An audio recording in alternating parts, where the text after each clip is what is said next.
দক্ষিণ কেরানীগঞ্জ, সিরাজদিখান, শ্রীনগর, দোহা, নবাবগঞ্জ, পদ্মা উত্তর থানার যাত্রীরা এই চলার পথে অনেক সময় সকালে, দুপুরে, বিকালে বা রাত্রিবেলা একদল দুষ্কৃতিকারী যারা র্যাব বা ডিবির পোশাক পরে কোনো একজন টার্গেটেড ব্যক্তিকে তারা মালামাল সহ নামিয়ে নিয়ে যাচ্ছে এবং একটা বড় রকমের ডাকাত চক্র এখানে কাজ করছে। তো এইটা আমাদের মূল উদ্দেশ্য হচ্ছে এটা বন্ধ করা, আপনাদের সচেতন করার মাধ্যমে এটা বন্ধ করা, আমাদের সহযোগিতা নিয়ে আপনারা বন্ধ করবেন।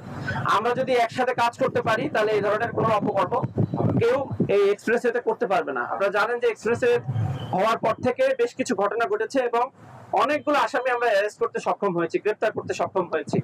তা আমরা চাচ্ছি যদি এই ধরনের পরিস্থিতিতে কখনো পড়েন তাহলে আপনারা তার পরিচয় নিশ্চিত না হওয়া পর্যন্ত গাড়ি থেকে নামতে দিবেন না। কারণ ওরা আসে একটা গাড়ি নিয়ে সামনে ব্যারিকেড দেয়, নামে খুব দ্রুত সময়ের মধ্যে 1-2 মিনিটের মধ্যে চটথাপ্পড় দিয়ে একজন ব্যক্তিকে নামায় নিয়ে তার মাল সামানা নিয়ে চলে যাচ্ছে। এই ক্ষেত্রে ড্রাইভার এবং হেল্পারের ব্যাপারে নির্দেশনা আপনারা আরো বেশি সচেতন থাকবেন, তাকে চ্যালেঞ্জ করবেন আপনি কোত্থেকে আসছেন, ও কোথাকার পুলিশ, কোথাকার র্যাব, কোথাকার টিভি, আপনার পরিচয় নিশ্চিত করেন, আপনার বসকে ফোন দেন, কনফার্ম হবে, তারপরে আপনি নিয়ে যাবেন।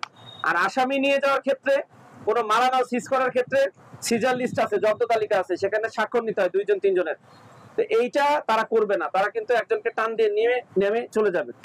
এই ধরনের ঘটনা যেন না ঘটে আপনারা সচেতন থাকবেন। এটা আমরা অনেকগুলো অভিযান করে অনেকগুলো ছিনতাইকারী বা ডাকাত চক্রের সদস্যদের এখন গ্রেফতার করতে সক্ষম হয়েছি। এই ঘটনা যেন ভবিষ্যতে না ঘটে, মূলত সেই জন্য আমাদের আপনাদের কাছে আসা, আপনাদের সচেতনতার জায়গাটা একটু বৃদ্ধি করা। আপনারা প্রত্যেকেই জানেন অনেক কিছু, কিন্তু ইনস্ট্যান্ট যে পরিস্থিতি তখন বুঝে উঠতে পারেন না কি করবেন, যে কারণে সমস্যাগুলো হয়।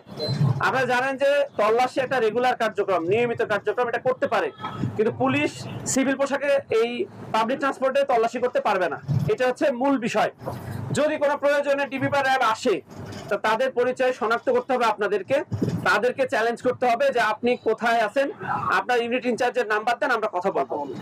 এই যে আসা যাওয়ার পথে দক্ষিণ কেরানীগঞ্জ, সিরাজদিখান, শ্রীনগর, নবাবগঞ্জ, দোহার এবং পদ্মা উত্তর থানার যে যাত্রীবৃন্দ আপনারা আছেন, আপনারা এই থানার ওসিদের নাম্বার আমরা গাড়িতে লাগিয়ে দেওয়ার ব্যবস্থা করব। আপনারা সেখান থেকে ফোন করতে পারবেন। যদি মনে হয় যে আপনার কাছে কোনো নাম্বার নেই তাহলে 999-এ কল করে আপনি এটা ইনশিওর করবেন। আর গাড়িতে এই ধরনের পরিচয় দিয়ে যদি কেউ উঠে যাচাই বাছাই করার সময় তাদের ছবি তুলে আমাদের মুন্সিগঞ্জ জেলা পুলিশের কন্ট্রোল রুমে পাঠিয়ে দিবেন, আমরা যাচাই বাছাই করে তাদের বিরুদ্ধে ব্যবস্থা নিব। বান্ডেল থাকলে প্রতি সেনমানিতে টাকা বাঁচবে। বিকাশ সেনমানি বান্ডেল কিনে জিতুন প্রতি লেনদেনে।